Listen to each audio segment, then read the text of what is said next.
Good morning, everyone. How is life today? I have some apple and peanut butter, like breakfast of champion style here. So if I'm crunching away, I'm sorry. I'm just a little hungry this morning and wanted a little sustenance before we keep on trekking through logic.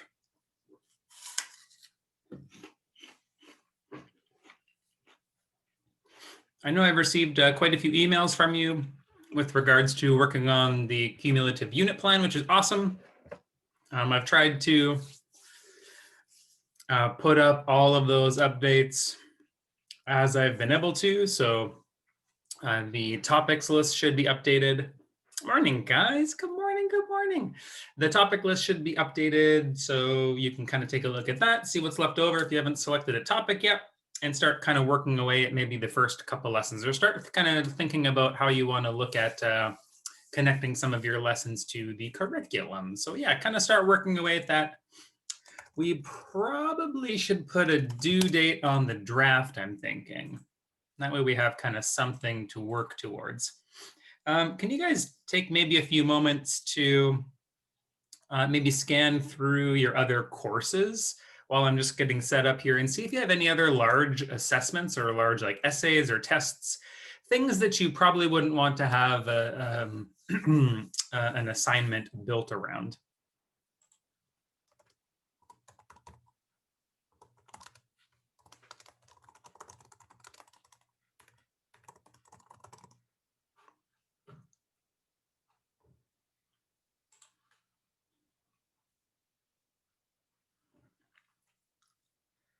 Yeah, I think today's going to be a good day. Let's see. Yeah, today's kind of like my Friday. So I typically do pre-recorded lectures for you guys and for my other classes on Thursday, Friday. So I'll kind of fight through the day, take my dog for a nice long walk after classes are over, and we'll see how the afternoon goes.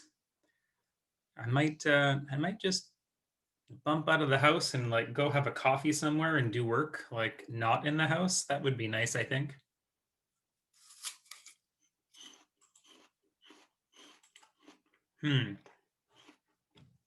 So let's see. The reading week puts us, I'm just going to share my screen so you guys can see as well. Reading week puts us somewhere around Valentine's Day, I think, right? So reading week, I think, starts on the 15th of February, if I remember correctly. So it's from the 15th to the 19th. So I think we should have the draft in, and by draft I mean maybe two of the 5 or more lessons that you're going to be working on for the unit plan. I'd like to see 2 of those lessons, mark it against the rubric and give you some feedback before you start working on finishing up the rest of the lessons that you want to do for the cumulative unit plan. So my preference would be to have the draft due maybe sometime after reading week. So you have that reading week to work on it if you want. So maybe by like the 22nd or 23rd or something like that. How do you guys feel about a due date somewhere in that neighborhood? So somewhere along the lines of after reading week. Like I said, I'm pretty flexible. I mean, if there's something that you have like that's like super pressing due on the 22nd and 23rd, I mean, I can adjust your due date to be sometime after. But I got a couple people saying maybe that is okay.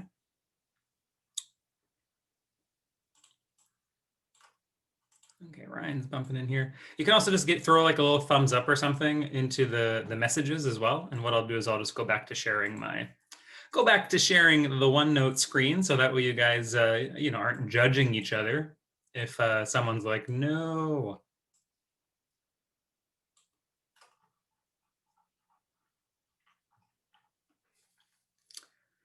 Cool. So yeah, I'm getting a couple of yeses.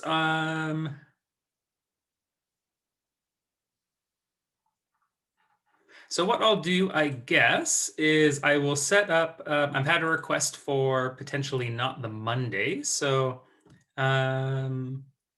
What I could do is I could maybe set it up to be due on the Wednesday, which is the 24th. And that way you have a couple of classes on the 22nd and the 24th to kind of ask any last minute questions, or if you have any kind of last minute concerns, we can chat about that stuff in class. So maybe we'll set the due date for the 24th. So this is going to be the draft and all. I'm still kind of working on getting a rubric set up for everything. But for the draft, I would like to see 2 lessons, and I'm going to mark it against the lesson plan rubric that you can find on our Moodle page already. So let's see if we jump into.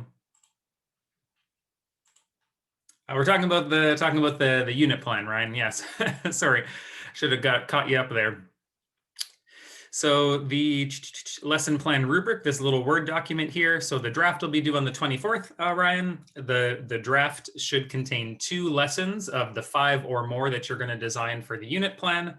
And those 2 lessons will be marked against the lesson plan rubric. They will become part of your finalized grade for the unit plan.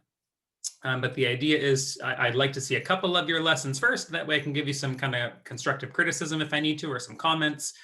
And then you kind of know what that marking is going to look like for the remainder of your lesson plans. And I know it's been on my list of things to do to get like the overall rubric done too, because I want to mark 5 of your lessons. And I want to give an overall mark for kind of the cohesiveness of the unit as well, and some of the extras that you guys might be putting into your lessons. So I do intend to get that rubric done. Maybe if I go have a coffee somewhere other than my house, we can get that done for you guys today. But yes, so kind of follow along with the rubric here. That's how I'm going to be marking those lesson plans. And like I said, I'll get a Dropbox set up and have a due date for the 24th of February.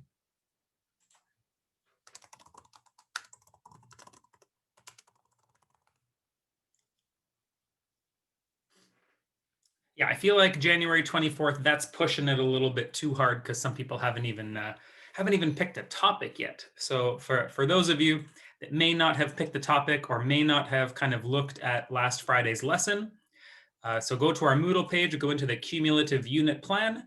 I walk us through designing a sample lesson in this video right here. And then I've posted up my lesson plan template as well as some of the Blackline Masters, the BLMs that I used for my particular lesson, as well as some of the resources that you might want to use as you start designing some of your lessons. The blank lesson plan template is found down here. If you haven't already, you can pick your topic down here in this particular Word document. And then the rubric for me for marking each of the individual lessons inside the unit is here at the bottom. So that's going to be the rubric that I use to mark your 2 lessons after reading week. Okay, I feel good about that. Can you recommend more teaching resource guide website? Jump Math is great. Jump Math is kind of like the big one. It's the one that is designed around the Canadian curriculum. I'm trying to think, because Singapore Math is another good website, but they may not necessarily have free online resources, and they're more geared towards the United States curriculum, which is not necessarily a bad thing. So you could try to use the Singapore Math website and see if they have any free resources. But Jump Math is really the only one that I've come across where you can literally find almost everything that you need, and it's all free, right? So Jump Math is a nonprofit. So yeah, I mean, other than Jump Math, like you can just Google stuff, right? Like, I mean, there's lots of lesson plans out there. You can probably find stuff on YouTube. Like I said, I have lots of previous students that have found stuff on Pinterest. So just kind of go exploring. I mean, you don't have to use the Jump Math stuff. If it's a little bit too rigid for what you want to do in your particular lesson, then go find something else or make something up. So it's just, I wanted just to give that to you as a resource, because if you are going into teaching and you have like, one day to kind of finish up a lesson and figure out what the hell to do, then Jump Math is an easy way to kind of print off and follow along in a step-by-step way of what to do and how to cover some of the curriculum ideas. It's I think definitely just a good resource for you guys to have in your back pocket when you move into teaching. For citation, inside the lessons, it's not super intense. for citation, but when we go to hand in the final unit plan, so the draft, I'm not like going to be super fussy about citation, but you may want to keep track of the resources you've accessed in a reference page. That'll be due in the final unit plan that you hand in at the end of the semester, and that will be MLA format. Yeah. So let's see, I think I have a couple. So let's just take a look at my little lesson plan template and kind of see how I cited stuff. I think all I did on the lesson plan was anytime that I needed an online reference, I believe I cited it just using the website. Oh, let's not do that. I always forget that. Okay, that should work. You guys can see that, right? I think I'm sharing the right thing and the pop-up is gone. Perfect. Okay. So when it comes to citing inside the lesson plan, you don't have to go like too crazy with MLA citing, but let's see, what did I do here? So materials.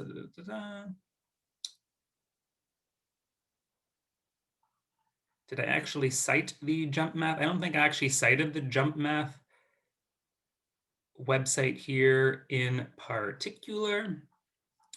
But on your final reference page, you definitely do want to make that citation. In here, I mean, maybe to make it like nice and easy for me, I might just put like from Jump Math, you know, like beside these BLMs, which are clearly from Jump Math, I might just put in brackets like jumpmath.org.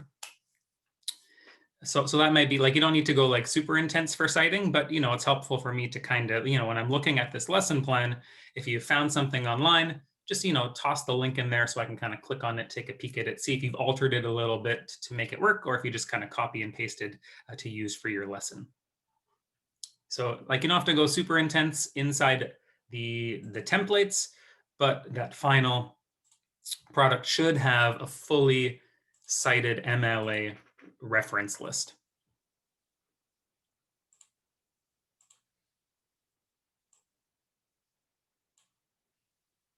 Okay, yeah, let me know if that kind of answers. It looks like that has potentially answered the question there for you.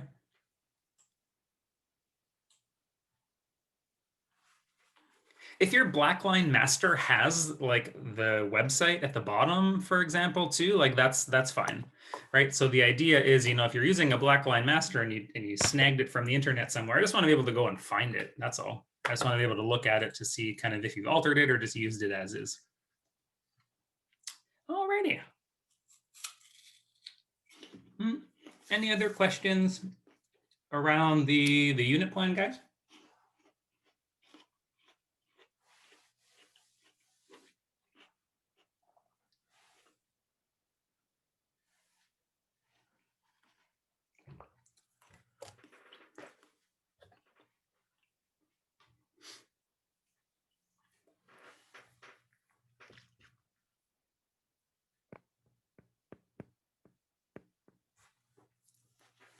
Okay, so I'm not seeing anything else popping up into chat. Let's talk about the last kinds of statements we're going to talk about in the logic section of this course, and then we can maybe start moving into some more mathematical kind of concepts. So we want to talk specifically today a little bit about compound and conditional statements. And whatever I don't finish today in this section, we'll post up as a pre-recorded lecture for Friday. So when it comes to these kinds of statements, I know someone had started asking about these kinds of statements, or at least kind of hinting that there were other possible statements out there. With regards to, you know, what happens if like sometimes this thing is true and sometimes this other thing is true or false, and like how do we deal with those kinds of situations? And that's where compound statements come in. So compound statements are essentially two statements that are put together using the word and or the word or.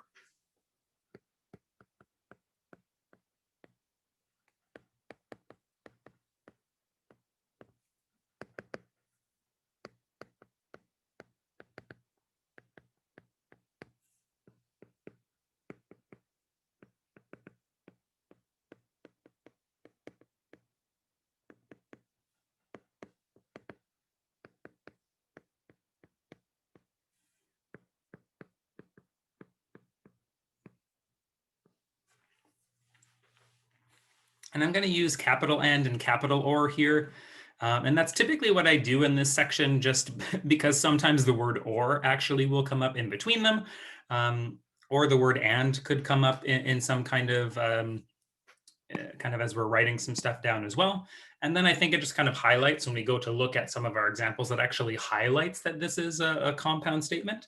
So I'll try to keep the words and or capitalized just to kind of give you that little flag that we're working with a compound statement. So for example, let's see if I can create a little compound statement for us.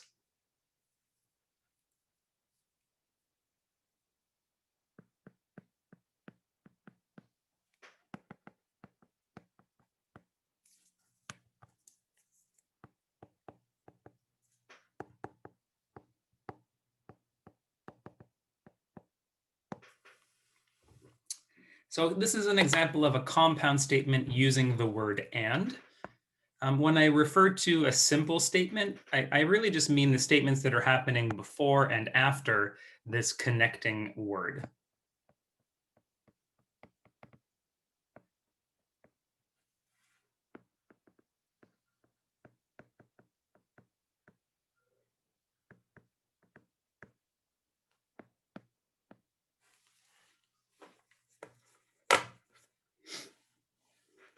And sometimes we just assign letters to these simple statements. We might call the first simple statement statement A.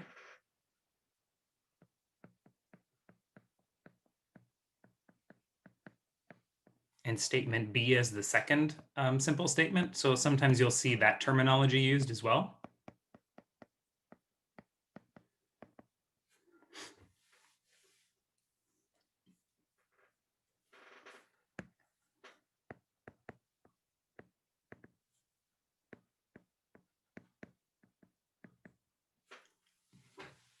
So sometimes instead of maybe writing, sometimes I don't want to write statement A or simple statement A. Sometimes we'll just call this A and B, so capital A and capital B. And capital A and capital B just refer to those kind of sub-statements inside of this big compound statement. And so our goal today is to kind of like work with these compound statements, try to figure out intuitively when they might be true, when they might be false. And we're going to see that just like with quantifiers, our compound statements are somehow connected to each other when we go to logically negate them. By the way, do you think that this particular statement, this compound statement, is true or false?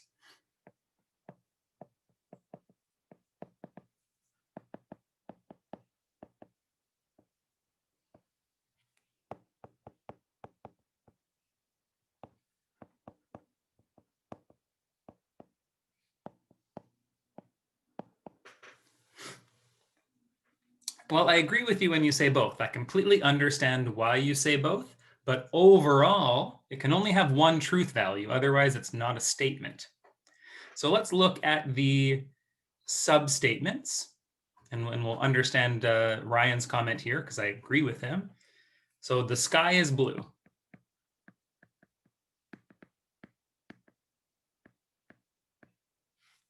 Is that true or false?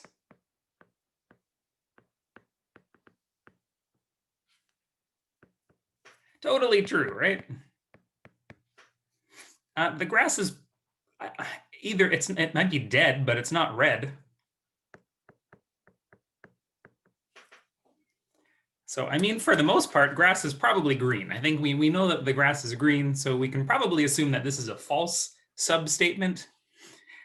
So we have this situation where this first simple statement is true, the second simple statement is false, but when I say the overall statement, it has to be one truth value. The sky is blue and the grass is red.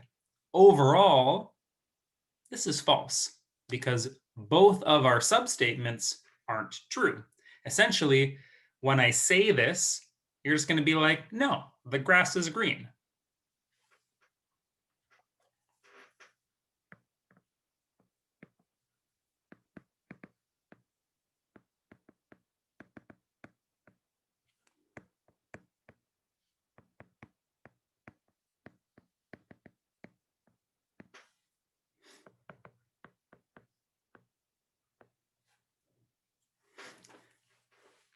So when we're working with a connector, like we're using the word and, what we really want is we really want both of these substatements to be true.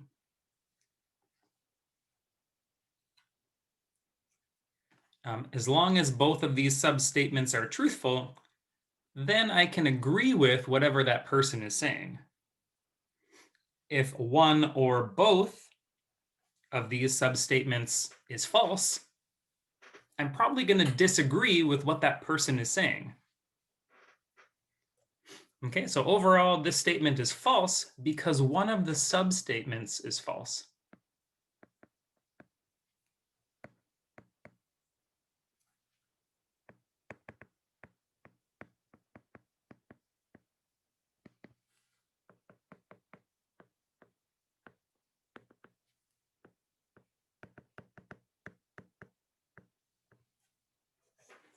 So in other words, someone comes up to you and says this statement, you're going to disagree with them because you know the grass is green. So because one of those substatements is false, that automatically makes the overall compound statement false as well.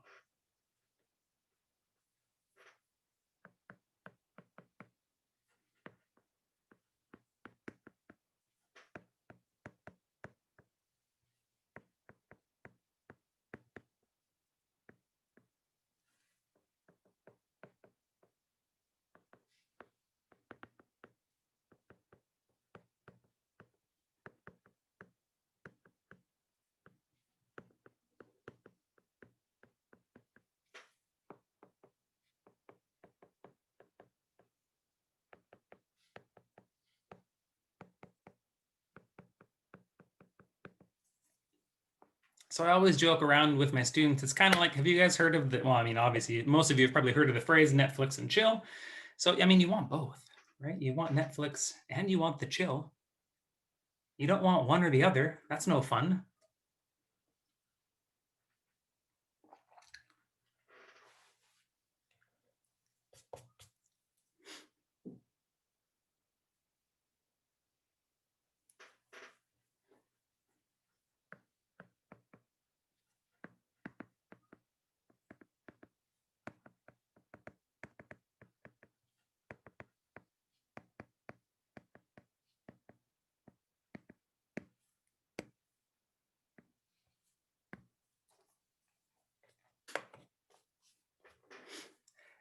And what I like to do with these compound statements and conditional statements is just try to summarize some of the information in a truth table.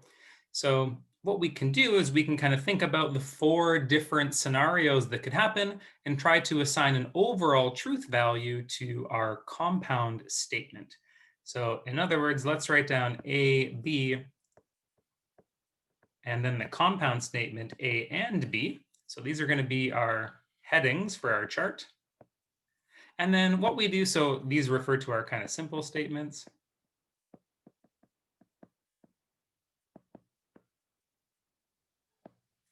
This is our compound statement.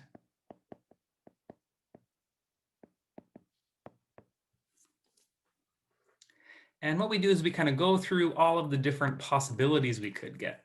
So, I mean, it could be that A is true, right? The first substatement is true. It could be that in that case, the second substatement is true as well. So there's 4 different possibilities. I could have true, true. I could have true, false. Or that first substatement could be false. And those are the last 2 possibilities. So either A is true or false, and then B can either be true or false as well. And that leads us to these 4 different scenarios. And we've seen that the only way for our compound statement to actually make sense in a logical way is for both of those substatements to be true. Otherwise, it's going to be false. So in other words, if one or more of our simple statements is false, then our compound statement is false. Okay, so that's what this is saying over here.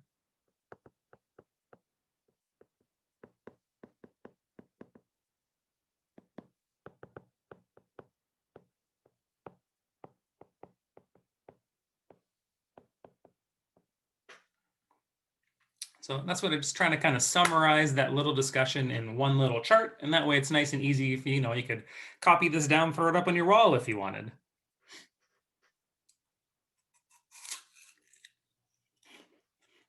That's a really good question. I really like that question, Ryan, because this is something that we're kind of like programmed to think based on mathematics, right? Like two negatives make a positive. So let's look at the scenario. I think that's a good question for us to think about.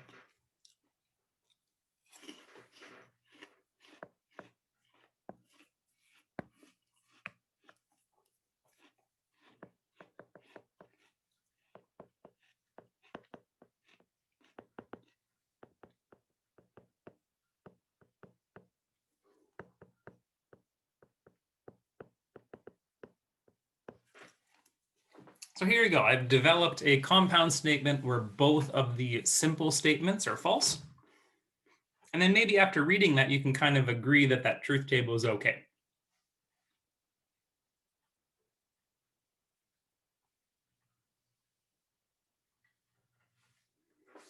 Right? So if someone came up to you and said, the sky is purple and the grass is red, you're probably just going to believe that they're on shrooms or something. But they're definitely not logically correct. I live in Penticton, so if someone yelled that at me downtown, they're probably on something. And maybe in their world, the sky is purple and the grass is red. It's a truthful statement in their world, but certainly not in my world.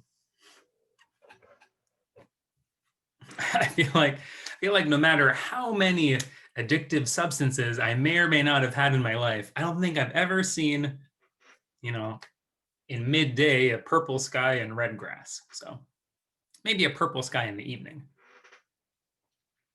Yeah, so that's a good way to think about it, Vincent. All we're really doing is we're looking at the substatements, trying to figure out the truth value of the substatements, and we kind of line it up with a row on our truth table. So this happens to be row 3.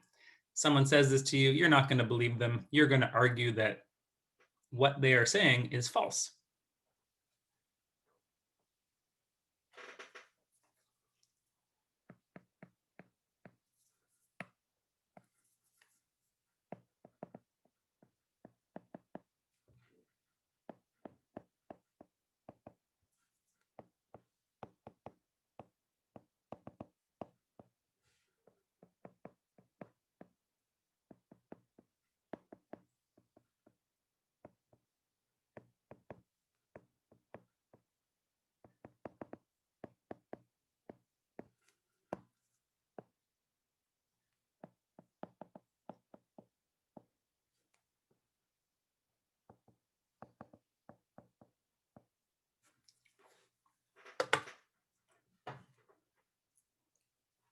Okay, so that's dealing with the word and.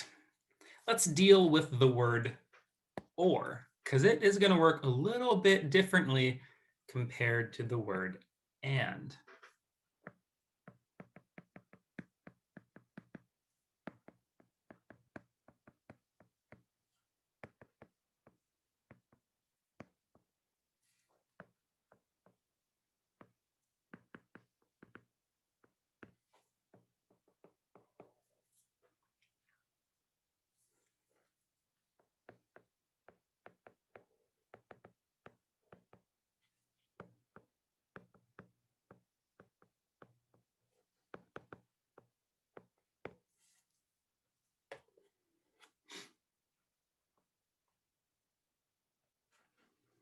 So I think probably the nicest way for us to kind of make the connection and really do a good comparison is just to use the same statement. I'm just going to change the word and to the word or. And we already know the truth value of some of these simple statements as well. So that's going to be helpful. So what we have right now is the sky is blue. We've kind of agreed that that is a truthful statement for the most part. And that the grass is red. We've kind of believed that that is a false statement for the most part. So somebody comes up to you and says, either the sky is blue or the grass is red. How do you feel about that statement?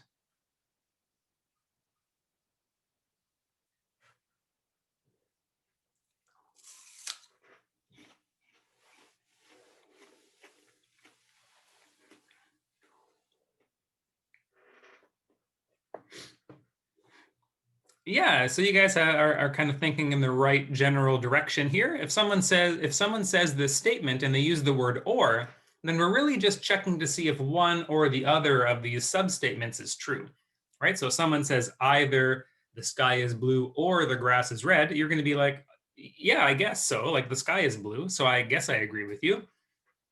You don't really have any means to argue with them. So when using the word or, what we do is we check to see if one of those simple statements is correct. As long as one of those simple statements is truthful, then the overall statement is going to be truthful as well.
I'm going to go super existential quantifier on you. So what we do is we check that at least one is correct.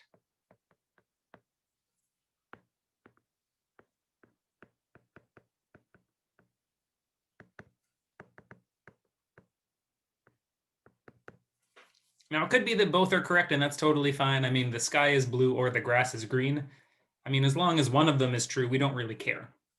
The only time that an or connector is going to be false is in which case?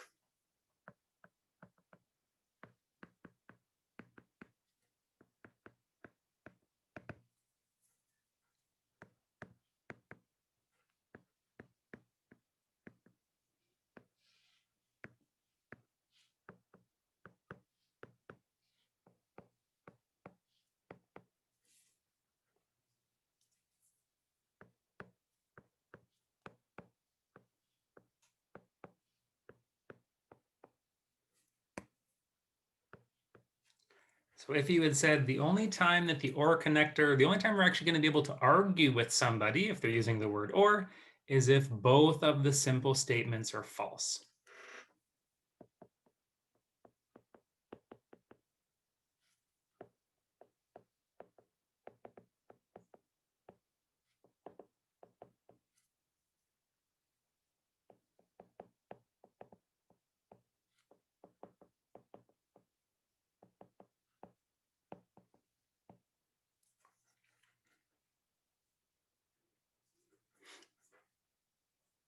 So, I mean, if you're a gambler, if you like to play the gambling games, you come to a statement that has the word or in it. You have a 1 in 4 chance that it's false and a 3 in 4 chance that it's true. If you don't know how to answer it, you just answer true because you're more likely to win.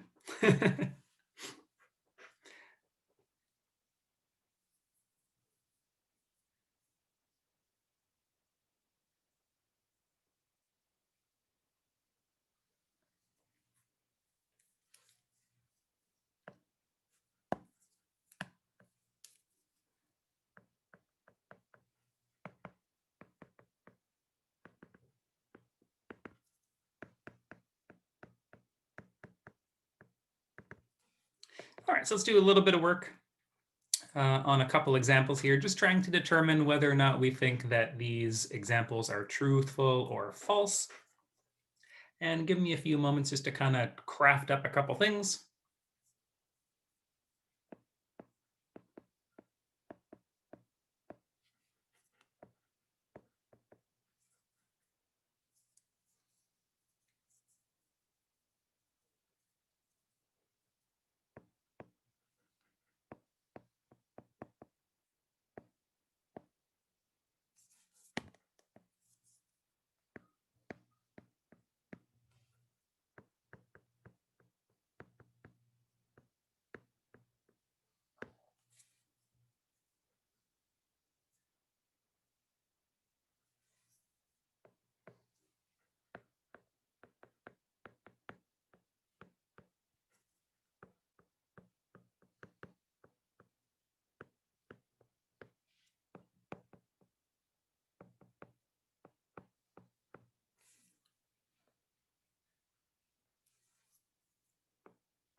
What is 9 divided by 2? Goodness me. Okay.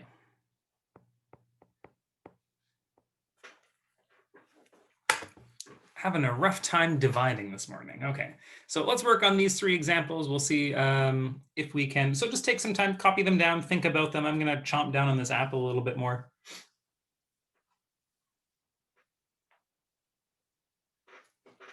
How are you guys feeling this morning? Do you guys want to like chat with each other this morning? Do we want to do like some little subgroups?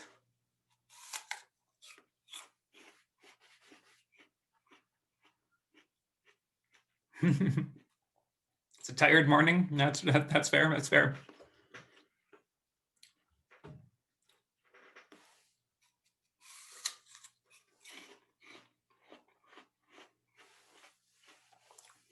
And then just spend a few moments copying these down. Think to yourself what your intuition is kind of saying.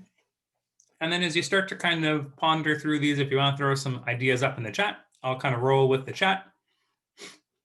I will try to prepare you guys if I know that we're going to have like some breakout groups. So that way you can like, you can do your hair or something if you want.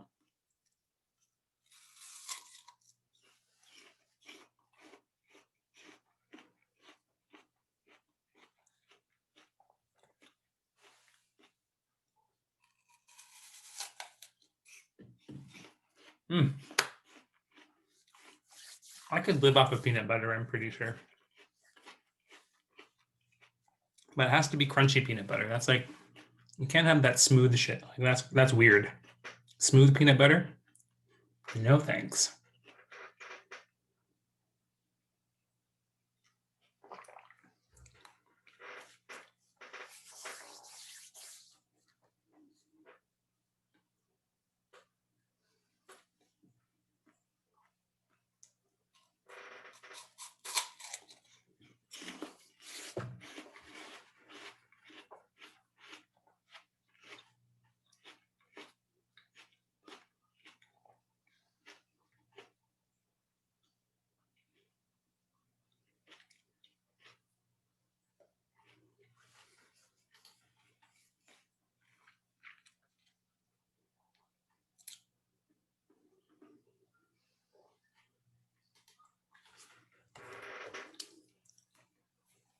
Okay, let's start taking a look at this first statement.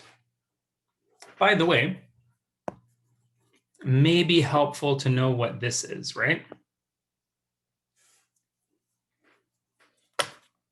Maybe it's been a little while since you've worked with angles and you don't know what an acute angle is. And it's not just an angle that looks really good in those genes. That was a really bad joke. That was such an awful joke. I apologize. It was pretty bad. Okay, we're just going to ignore that just happened. And we're going to talk about acute angles.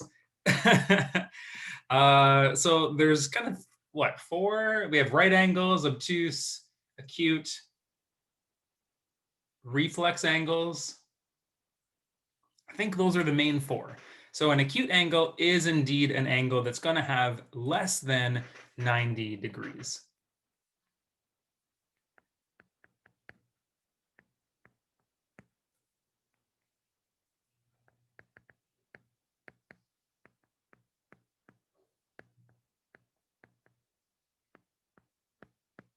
So those are your 3 kind of big angle types. You have the acute angles, which are less than 90 degrees, the right angles, which are equal to 90 degrees, and then your obtuse angles are larger than 90 degrees. Yeah, so the reason I need to know what an acute angle is because I want to judge whether or not this statement is true or false, right? So an acute angle indeed does have fewer than 90 degrees in it, so I can kind of really know that this substatement is truthful. How do you feel about 5 times 6 is equal to 30? Have you been practicing your multiplication skills recently?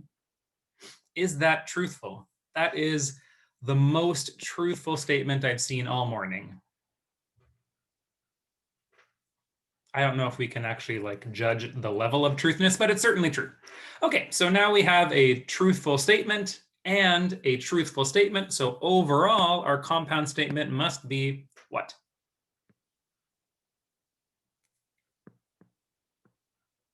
It's got to be true.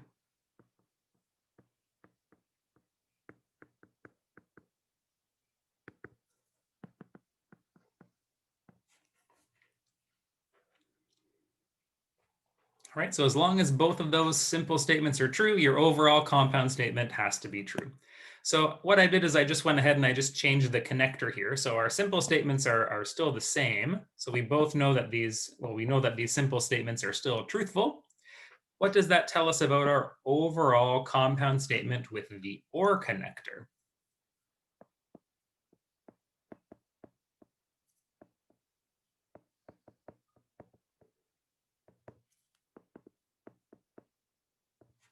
Yeah, so none of the simple statements are false. So I know that it doesn't really matter what connector I use. It's still going to be overall true. So nicely done on those. Okay. So we come to the last one here, which is a little bit weirder. I hope that you don't know the truth value of the first one. Otherwise, that means you're stalking me, and that's awkward. So the first substatement is Brian owns 30 pairs of shoes. And the second substatement is that 9 divided by 2 is equal to 4.5. So let's talk about the one that's maybe more obvious right now, and that's 9 divided by 2 is 4.5. Do you agree that that is true? Happy with that one? Okay, so that leaves us over here. Do I own 30 pairs of shoes? You tell me, Chloe. What a great question.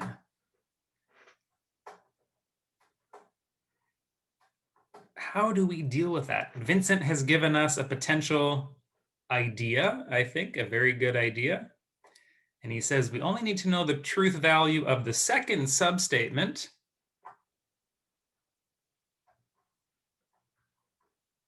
And I agree with him.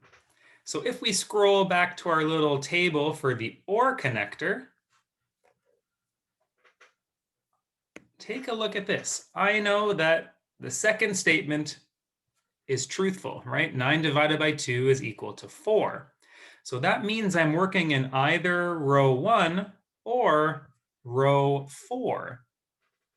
What can you tell me about A or B in row 1 and row 4? A or B has to be true. And it kind of, I just thought you were really excited, Chloe, that's all. So yeah, it is going to boil down to this idea that when I'm working with the OR connector, even if one of the statements I don't know the truth value of right away, as long as I can kind of narrow in on one and I know that one of those substatements is true, the overall compound statement has to be true no matter what. So yeah, nicely done, guys. Nice little connection there. Right? So even though we don't know the truth value of that first statement, I don't even know the truth value of that first. I don't think I have 30 pairs of shoes. I'd have to go look.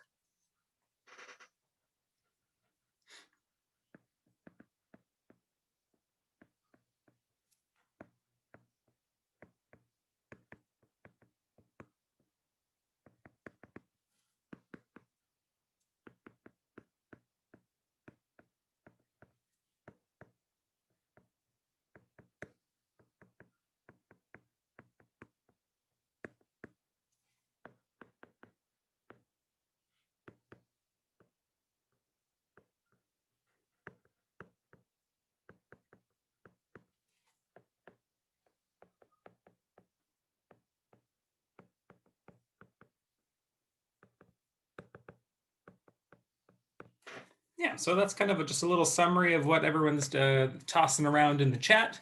And that is, I know the truth value of the second one, so it doesn't really matter the truth value of the first one. It's a statement. It's either true or false. I could go downstairs and check to see if I have 30 pairs of shoes. My instinct is to say that that's false. But it doesn't really matter. It could be true. It could be false. It doesn't matter as long as my second one is true. The overall compound statement is true.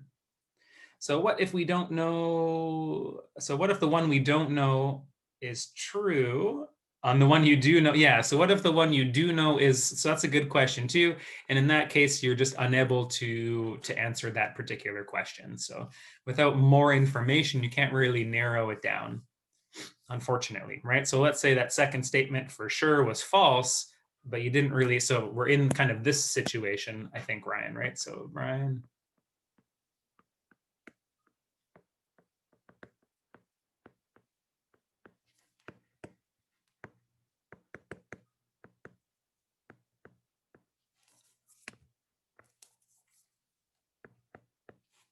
right? So what if somebody came at you with something like this, right? Brian owns 30 pairs of shoes, so we don't really know what that looks like. Or 9 divided by 2 is 17, so you know for sure that that second thing is false. Not really too much you can do about this, right?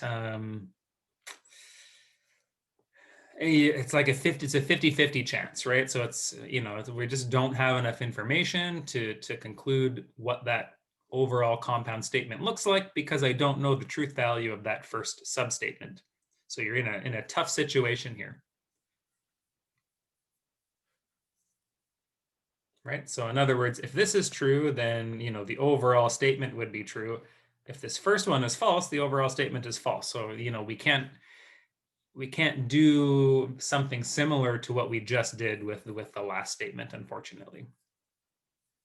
So you're kind of shit out of luck in that situation.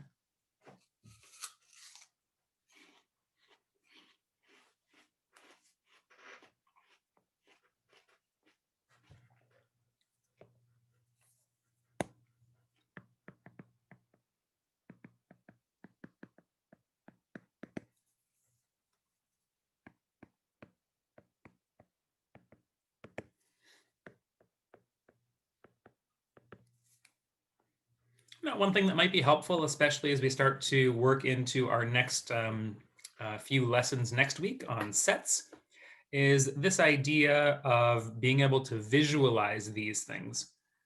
So we can visualize these with Venn diagrams.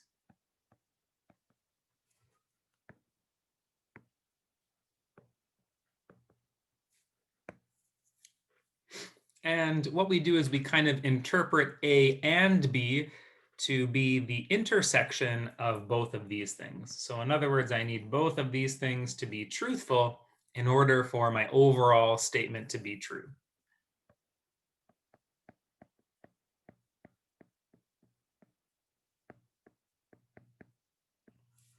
So you could potentially see this visualization as A and B, or if you have worked with Venn diagrams, this is a very typical thing to see, is that the and is always the overlapping region of the two sets. Whereas A or B tends to be this fully shaded in region. So in other words, either A is true or B is true or both are true. This is what we call the A or B visualization.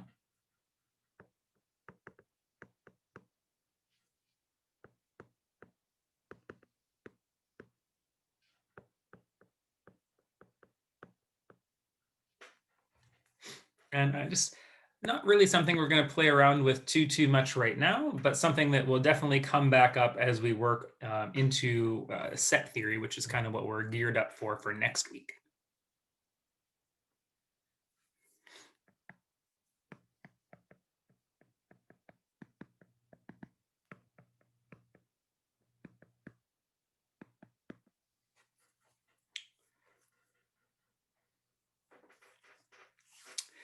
So Venn diagrams, we'll probably talk about those in inside of the set theory section, so next week. And we'll take a look at, maybe I want to sort shapes or something like this, or sort numbers according to certain properties. I can set up sets that have that property, and then allow my students to actually sort things. So, for instance, maybe I would like to look at the counting numbers like 1, 2, 3, 4, 5, and I want to sort them, I don't know, in a certain way, right? So I want to sort all of the even numbers into set A, but I want to sort all of the multiples of 5 into set B. So we'll kind of take a look at, how I can start doing that, how we can kind of formulate sets to develop properties. And I know some of you are working with like 2D and 3D shapes and their attributes. So using sets and Venn diagrams is quite a nice way for students to, look at all of the stuff as kind of like a cumulative thing and be able to sort these things and with specific properties. I think sets are a really nice way to do that.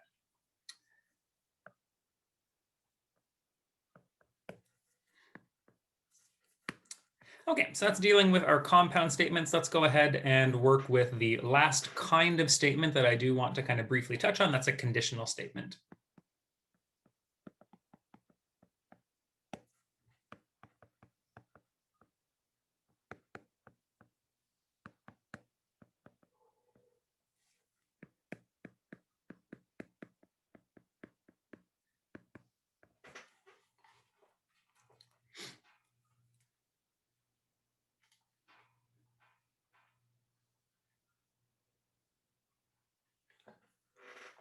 Okay, so conditional statement is any statement that comes in the following form. If statement A, then statement B. So if A happens, then B must happen as well. Statement A is called the hypothesis.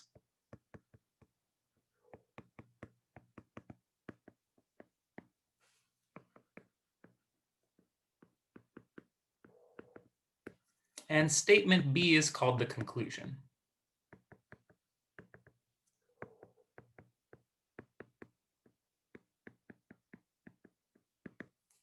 Okay, so a couple different kind of terminology things here, just to maybe highlight. So hypothesis, conclusion, and conditional statement. So we're defining essentially all three of those things here.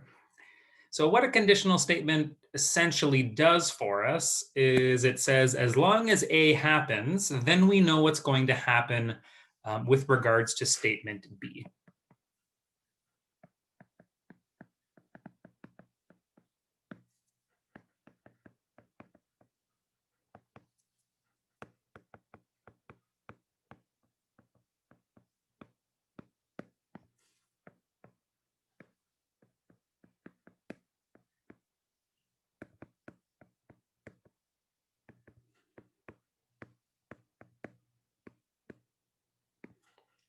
So this is the form, and this is kind of what I would say the big takeaway for a conditional statement. It really only lets us know what happens as long as we know that A is true. Okay, so as long as A is true, we know what kind of the sequential thing is going to be. B is going to happen. So let's kind of explore a truth table for a conditional statement using an actual example here. So let's consider the following statement. If I am drinking wine, then I am happy.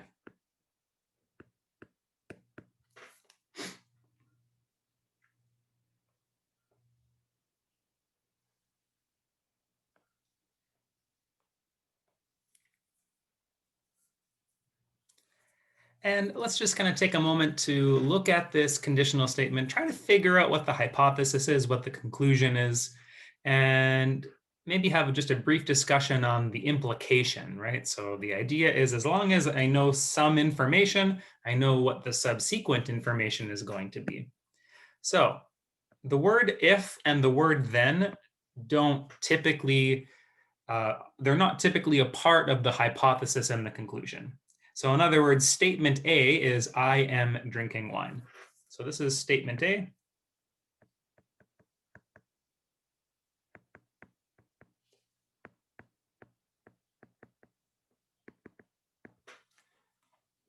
Which is also known as the hypothesis.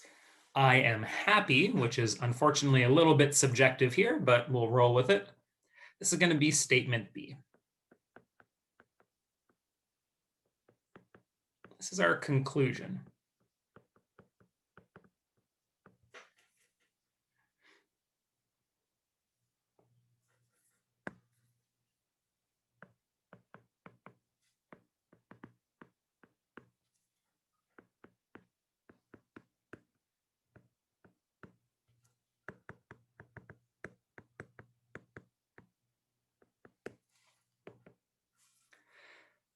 There's four different possibilities, just like our compound statements. So each of these substatements, each of these simple statements could be true or they could be false. So what we're going to do is we're going to try to figure out what the truth table is going to look like based on assigning some truth values to these. And let's start with probably the most obvious one, which is let's assume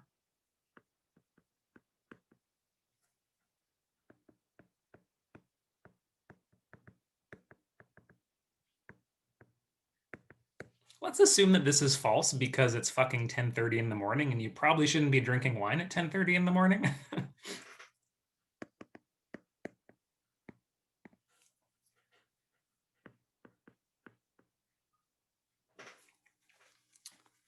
So are any of you happy this morning?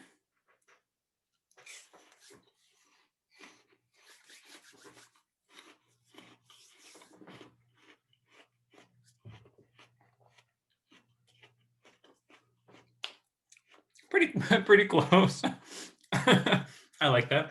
I appreciate your honesty. I'm pretty happy. So we're going to assume that we're happy.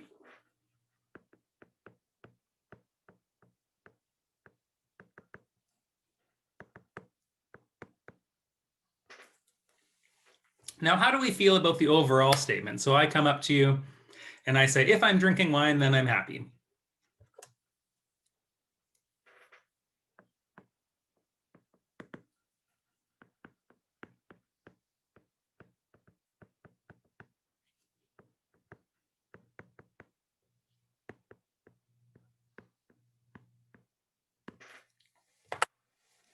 Well, right now we're not drinking wine, but we are happy. Notice that the implication doesn't really give us any information on how to think about what's happening right now, right? We're not drinking wine. So the implication, like Alyssa said, actually has to be truthful. I mean, there's maybe some other reason why I'm happy, but it's not because I'm drinking wine. So the statement only works if we're drinking wine, then we can make some kind of logical conclusion about it. But since we're not drinking any wine, we kind of default to true. It's kind of like walking into a courtroom and say, okay, you are innocent until proven guilty kind of thing. There's no way for us to argue against the conditional statement because we're not drinking wine. So overall, this has to be true.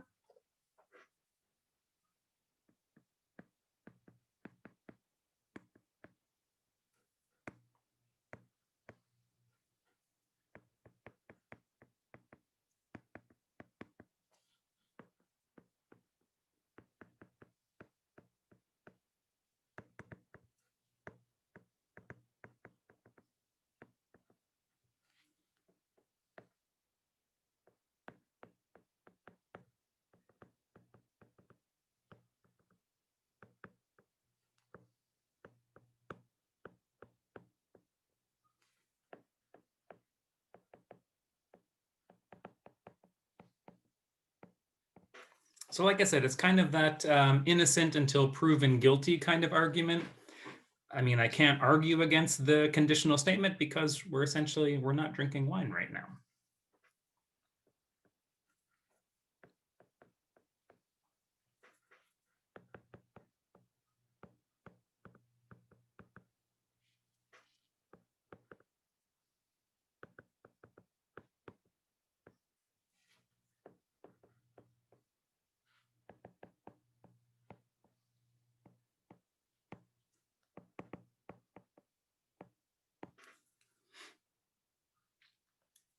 Okay, so let's kind of continue on the I am drinking wine is false train for the time being.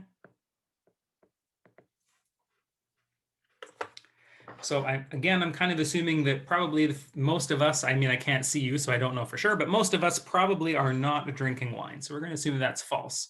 Is there somebody in the audience right now that may or that may not be happy? Maybe you're having a rough morning. I know someone said pretty close, so I don't know if that means they're not happy. But maybe there's somebody out there that's not happy, right? So the I am happy part is false. So how do we feel about the overall conditional statement again?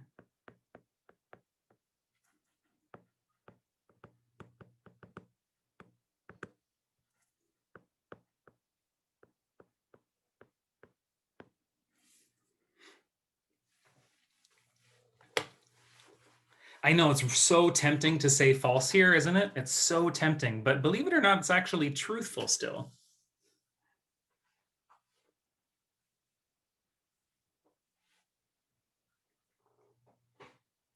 And the reason is it's a very similar argument to the last, and that is that even though this person is unhappy, they're not drinking wine. So the reason of their unhappiness is not necessarily because they're not drinking wine, right? We know they're not drinking wine. They just happen to be unhappy. So it's a very similar argument to what we did in number one, right? It's got to be true because the only way that I can argue against a person stating this is if someone's drinking wine.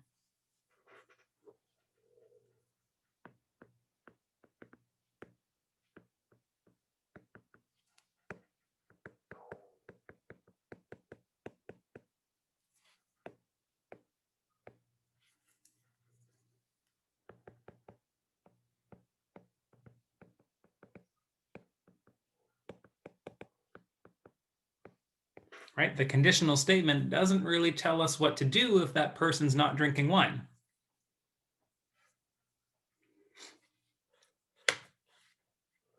So what I'm trying to show you is that if that first substatement is false, because of the structure of the statement, the overall conditional statement has to be true. If that first statement is false, if we're not drinking wine, I can't really conclude anything. So what we do is we kind of default to true is how I usually talk. I always talk about the innocent until proven guilty kind of consequence.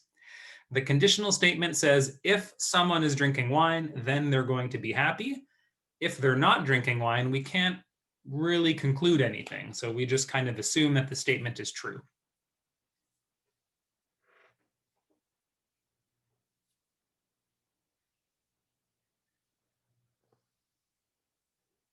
Okay, I think I see what you mean. There is no consequence. Yeah, so that's kind of the idea. Like if the first statement is false, I don't know what the subsequent thing is going to be. So what we do in logic is default to true, not default to false.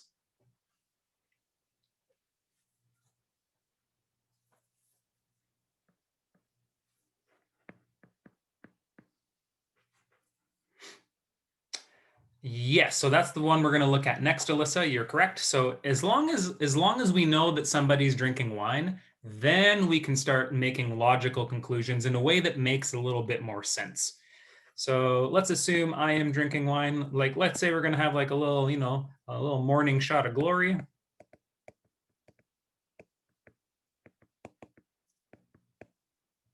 So we're going to assume that, we are drinking wine right now.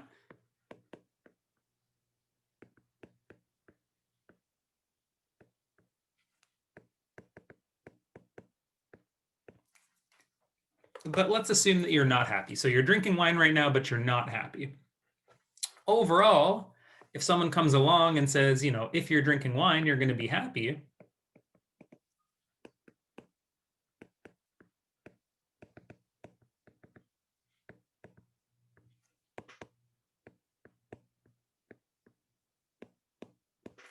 You're going to be like, fuck you, I'm drinking wine and I'm not happy. Like, get out of here, get out of my face. So overall, this would now be a false statement, right? So we can make a logical conclusion as long as we know that the first statement's happening.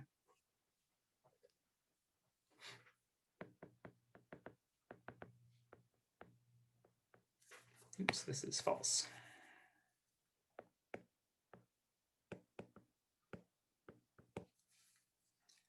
So in other words, if I know that I'm drinking wine, but I'm not happy, this sequence of events has been broken somewhere, right? This has to be a false statement now.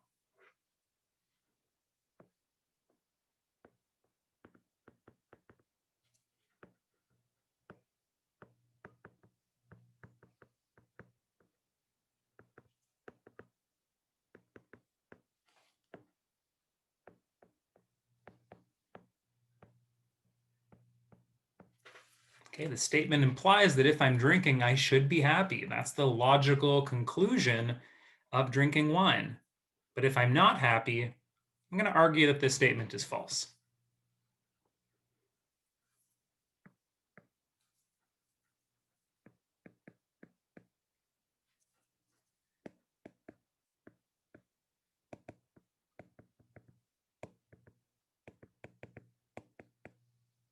And the last case is going to be another truthful case, and that is that the logical conclusion actually happens.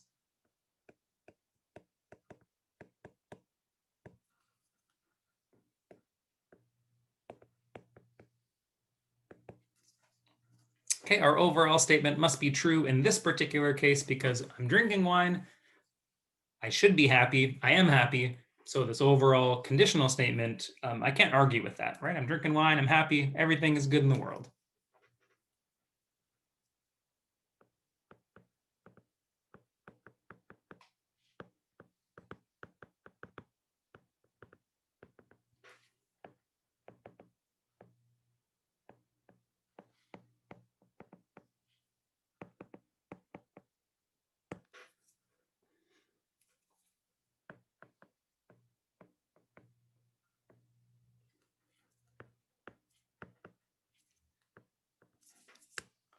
So let's just summarize that up so that you have a little truth table to refer to when working on these kinds of questions.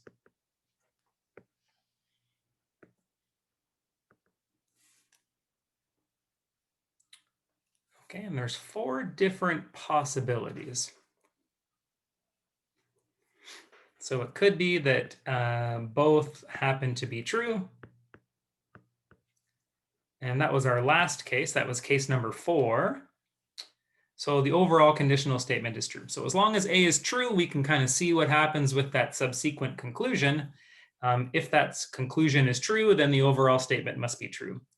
If we start with a truthful hypothesis and get a false conclusion, well, then we're kind of in that false situation, right? I'm doing the thing. It says that I should get this conclusion. It didn't happen. Therefore, the overall statement is false. And then the last 2 cases are kind of the weird oddball cases. So it doesn't really matter the truth value of B. As long as A is false, then the overall conditional statement is true. So like I said, I find these ones a little bit weird. So these 2 cases, if that first statement is false, we can't really make any logical conclusions. So we default to true.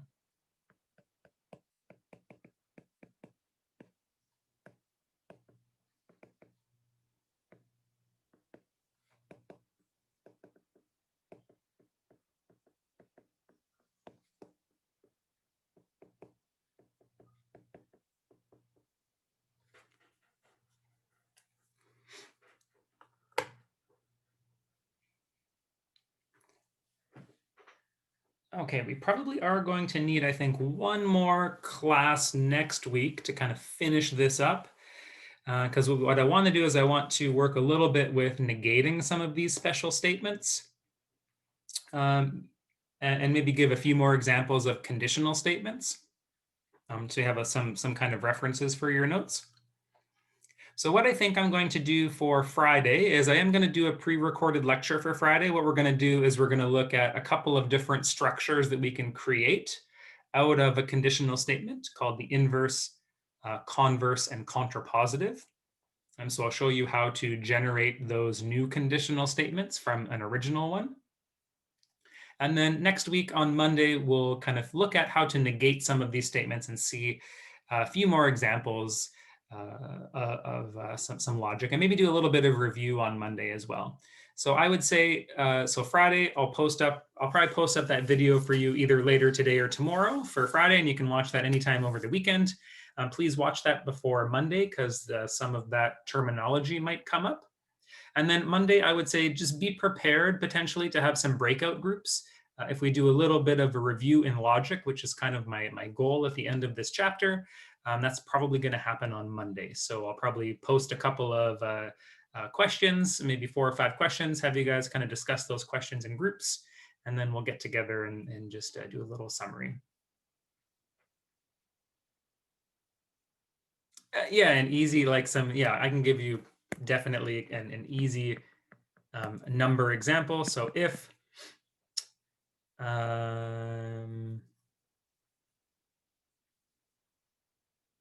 9 plus 2 is equal to 10,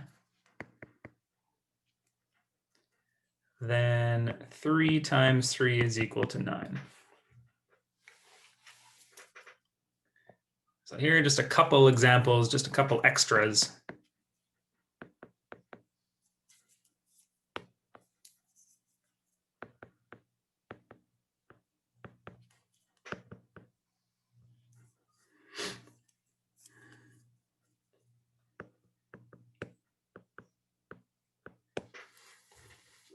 So these are some just for funsies. If 9 plus 2 is equal to 10, then 3 times 3 is equal to 9. Well, what we want to do first is we want to look at that hypothesis, and we want to try to figure out if we agree with that hypothesis or if we don't agree with that hypothesis. Is 9 plus 2 equal to 10? Hells no. I mean, maybe in kindergarten when someone's accidentally counting incorrectly, they get 9 plus 2 is 10, but in regular day life, that is false. Therefore, we're stuck inside the last 2 rows of our truth table, and it doesn't really matter the truth of this second statement, the overall statement has to be true.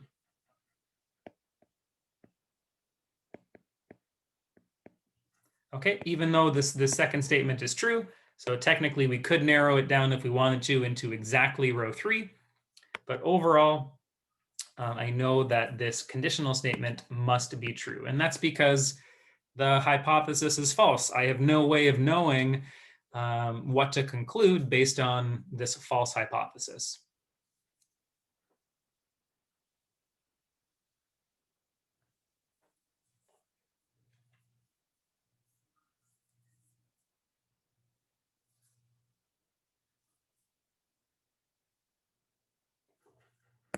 Okay, last example of the day. Again, always look at your hypothesis first. So the hypothesis is x plus 3 is equal to 7. This is sometimes true and sometimes false. So when is it true?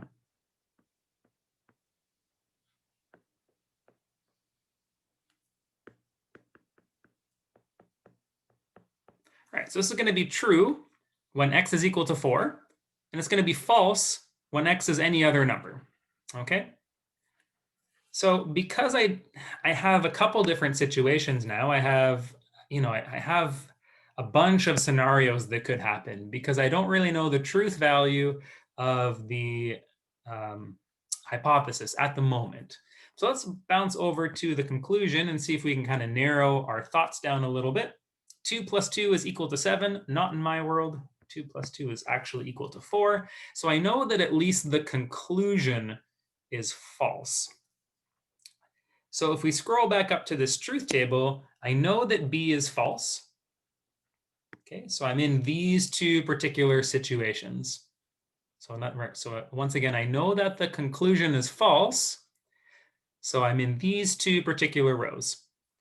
Now, the best we can do here is we could say this conditional statement is going to be false when x is 4, and it's going to be true for any other value of x. So there's going to be two possible scenarios here.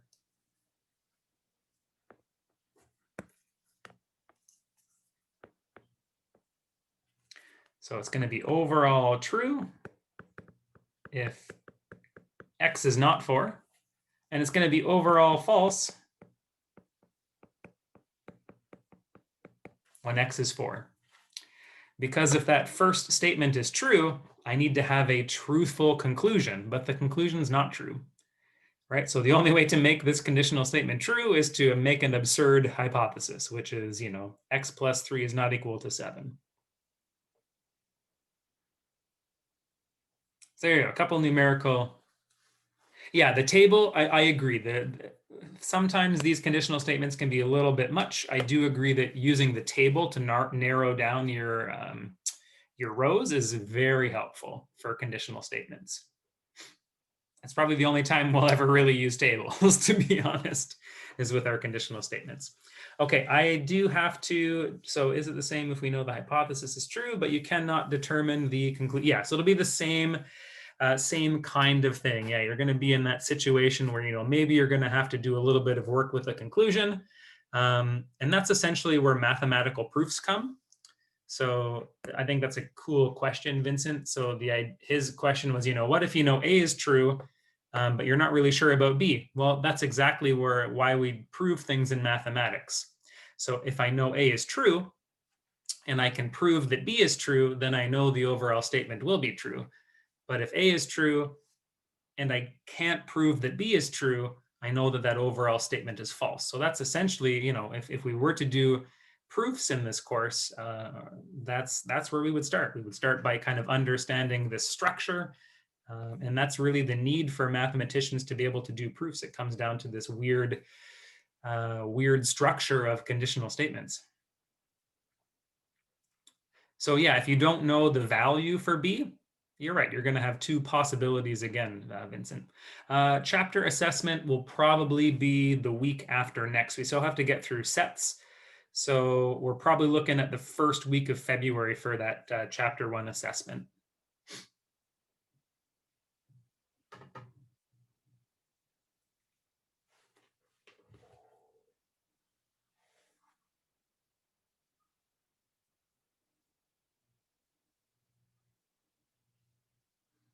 Yeah, you're welcome, guys.